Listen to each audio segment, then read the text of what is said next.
예수님은 그날 밤이 기억나십니까? 그날 밤은 참 어두웠습니다. 며칠 동안 계속해서 보였던 달과 별도 그날은 보이지 않았습니다. 빛이라곤 창문 너머 방 안의 불빛과 뜰에 피워놓은 장작불이 전부였습니다. 그 밤이 더 어두웠던 것은 내 마음의 등불이 다 꺼져 있었기 때문입니다.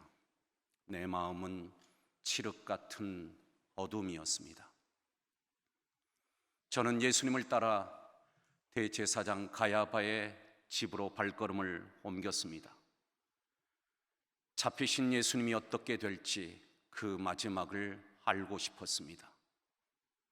이미 겟세마네 동산에서 칼을 휘둘렀지만 예수님을 지켜내지 못했다는 죄책감이 나를 이곳으로 이끌었습니다. 그러나 멀찍이 예수님을 따르는 나의 모습은 이미 예수님을 지키지 못할 것을 예감했습니다. 어린 시절 난 친구들과 함께 밤늦게까지 술래잡기를 하며 놀았습니다. 나는 어둠처럼 으슥한 담벼락에 몸을 숨겼습니다. 술래가 된 내 친구가 나를 아무리 찾아도 찾지 못하자 한숨을 푹푹 쉬며 코를 씩씩거리며 우리들이 모여있던 자리로 되돌아갔습니다. 나는 속으로 웃으며 몰래 친구의 뒤를 밟았습니다. 들키지 않으려고 살금살금 고양이 발로 다가갔습니다. 그때 내 친구는 어디로 간지도 모르는 나를 찾고 있었을까요? 내 친구는 아무리 찾아도 보이지 않는 우리들 때문에 분노가 일어났을까요? 나는 그 친구의 마음을 알고 있었을까요? 주님도 사라진 우리 때문에 분노가 일어났습니까? 나는 주님의 마음을 이해하고 있었을까요? 사람들에게 체포되어 가야바의 뜰을 지나 집 안으로 들어가실 때 예수님은 멈추어 혹시나 하는 마음에 뒤를 돌아보셨습니까? 우리들을 찾으셨습니까? 예수님이 잡히자마자 다 살 길을 찾아 도망친 제자들의 모습이 떠오르셨습니까? 예수님의 눈에 맺힌 눈물은 어둠 속에 아스라이 사라진 별들처럼 주님 곁을 다 떠나버린 제자들 이름이 생각났기 때문이었습니까? 제자들이 다 예수님을 버리고 떠났을 때 우리 예수님은 얼마나 고아처럼 외로우셨을까요? 뜰에는 으슬으슬 차가운 밤 공기를 녹이려는 듯 불이 지펴져 있었습니다. 그 모닥불 주위에 서너 명의 사람들이 있었고 저는 그 사이로 들어갔습니다. 장작이 타며 소리를 냈습니다. 타닥 타닥 탁 탁 탁. 이리저리 튀는 불꽃은 마치 내 마음이 타들어가는 소리 같았습니다. 모닥불의 불빛이 내 얼굴을 향해 달려올 때마다 나를 체포하려는 모습 같았습니다. 이렇게 어둠 속에 숨어 있으면 모를 줄 알았느냐 하고 소리치는 것 같았습니다. 이내 그 두려움은 현실이 되었습니다. 한 여종으로부터 시작해 사람들의 잇따른 질문은 나의 양심을 괴롭혔습니다. 그들의 질문은 사나운 개처럼 나의 거짓말을 물고 늘어졌고 나는 뿌리치느라 바빴습니다. 너도 예수라는 자와 함께 있었다. 아니다, 나는 모른다. 너도 그 사람과 한패다. 아니라니까, 모른다니까. 너는 갈릴리 사람의 냄새가 너무 많이 난다. 너도 나사렛 예수와 함께 있었다. 아니다, 아니다, 아니다.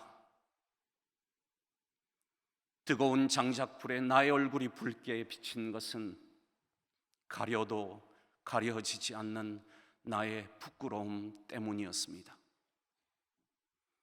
그렇다, 안다. 내가 예수님을 안다.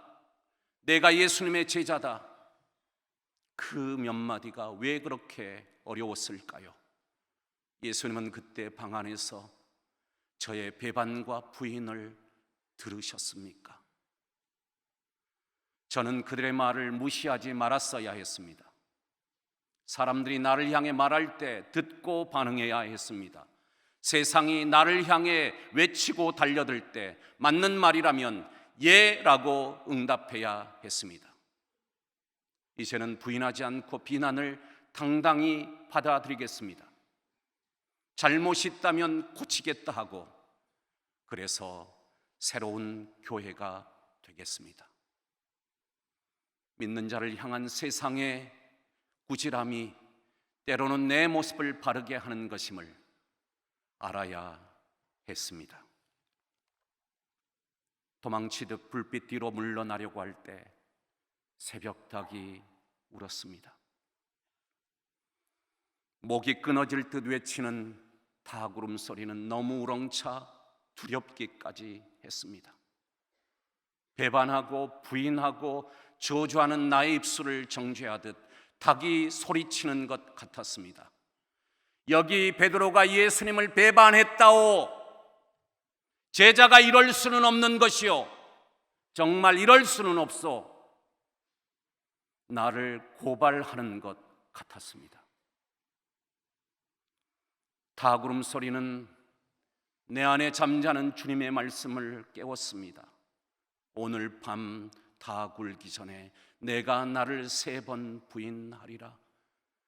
닭 울음소리가 주님의 말씀을 생각나게 했습니다. 하나님의 말씀을 늘 외치고 살아도 이렇게 닭이 울어도 떨림도 통곡도 없는 저를 용서해 주십시오. 오늘 또 닭은 웁니다. 그것은 일상입니다. 당신에게 닭 울음소리는 무엇입니까? 당신은 닭 울음소리 같은 그 작고 연약한 소리와 몸짓을 통해 하나님의 말씀을 생각합니까? 오늘도 피고 지는 꽃을 통해서 푸르름의 옷을 신비롭게 갈아입는 산봉우리를 통해서 하늘을 지나는 구름 한 조각을 통해서 고통을 겪는 이들의 몸짓과 아픈 울음을 통해서 하나님의 말씀을 늘 생각하고 살게 해 주십시오. 머리를 든 순간 예수님이 뜰 안에 나와 계신 것이 보였습니다.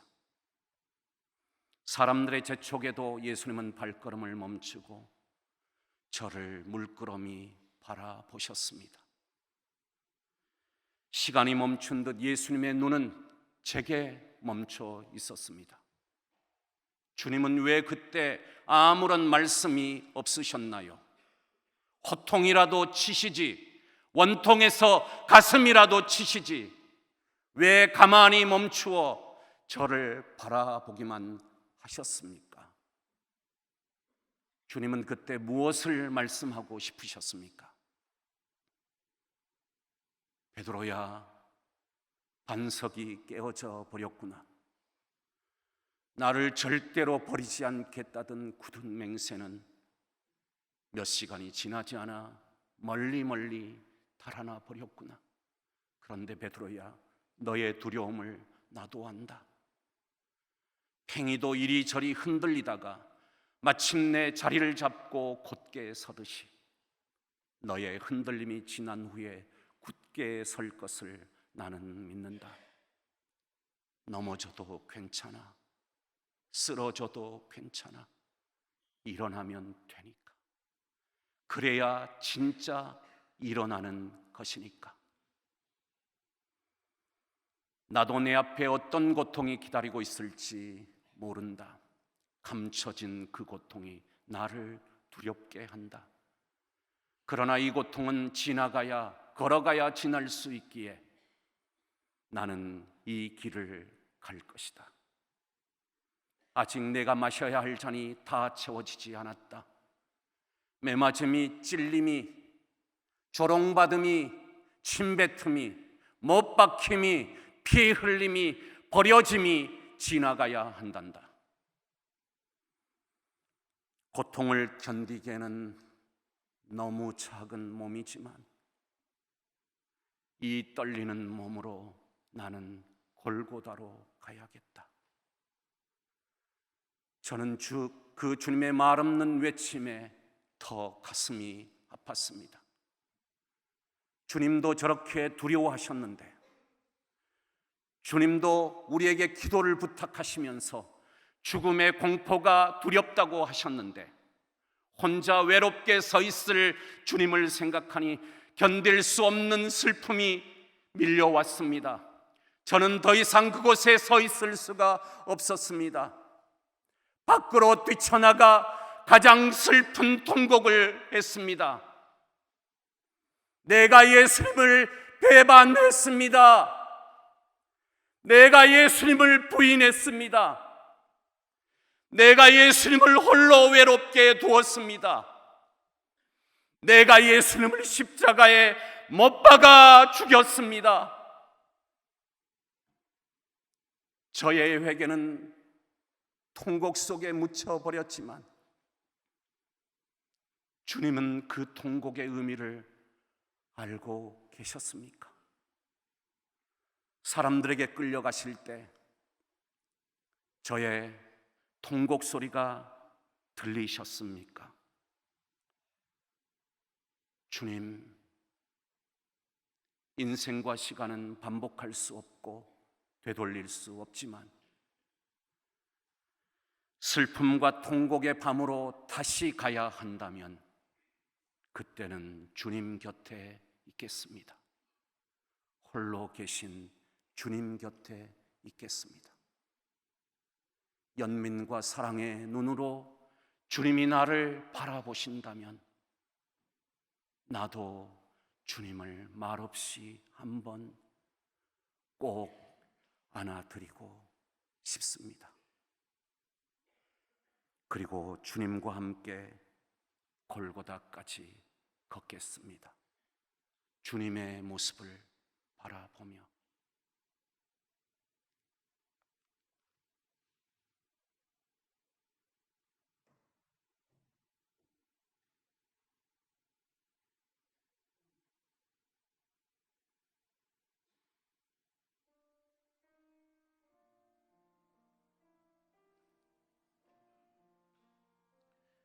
나는 다시 슬픔의 밤으로 가야 한다.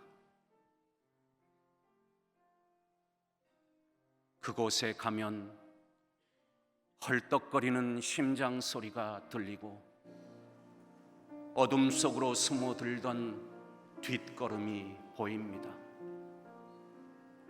사나운 배반의 목청이 살아나고 어둠을 찢던 타구름 소리가 들립니다. 그래도 난 오늘 또 그곳으로 이끌려 갑니다. 슬픔을 지나야 기쁨이 오고 통곡이 어루만져져야 평안이 오는 법. 무언의 무한함을 품은 그분의 입술, 말하지 않아도 난 압니다. 나의 죄를 슬퍼하기보다 나의 눈물을 씻어주시고 가슴 치는 원통함보다 파도 치는 사랑의 물결이 파문을 일으킵니다. 가장 연약한 것들이 바람에 흩날리듯 흔들리는 이 마음에 말씀이 바람되어 성령되어 찾아와 주십시오. 나의 슬픔도 통곡도 눈물도 한겹꽃 같은 연약함도 주님이 더 찾아와 주시는 길이 되어 주십시오. 그리하신다면 흔들거리며 자리 잡는 팽이처럼 전 흔들리면서도 피는 꽃이 되겠습니다. 기도하겠습니다. 하나님 아버지, 신대원 3년을 학교에 다니면서 채플 시간이 되면 저 위층의 한 구석자리에 앉아서 늘 하나님 앞에 예배를 드렸습니다. 훌륭한 목사가 되지는 못하지만 하나님 앞에 늘 신실한 사람으로 살기를 원했습니다. 예배 때마다 감격과 눈물로 예배했습니다. 그런데 시간이 지나고 10년, 20년 목회한다고 나의 마음이 너무 더러워져 버렸습니다. 주님, 제가 너무 멀리 와버린 것만 같습니다. 저도 다시 돌아갈 수 있을까요? 주님이 저를 다시 돌아오기 원하신다면 저를 가야바의 뜰로도 불러주시고 주님이 십자가에 못 박아 죽으셨던 갈보리 언덕으로도 불러주시고 갈릴리 바다로도 저를 불러주십시오. 이 선지동산의 기도탑에서 늘 기도하는 기도와 통곡 소리가 더 높아지게 하여 주시고 채플 시간에 드리는 이 예배 때마다 예수 그리스도의 보혈을 만지는 시간이 되게 하여 주시고 우리가 공부하는 강의실과 연습하는 연습실이 그리고 친구와 함께 거니는 이 교정이 주님께 사랑을 고백하는 갈릴리 바다가 되게 하여 주시옵소서. 그래서 주님 앞에 새롭게 다시 늘 시작할 수 있도록 우리를 도와 주시옵소서. 예수님의 이름으로 기도하옵나이다. 아멘.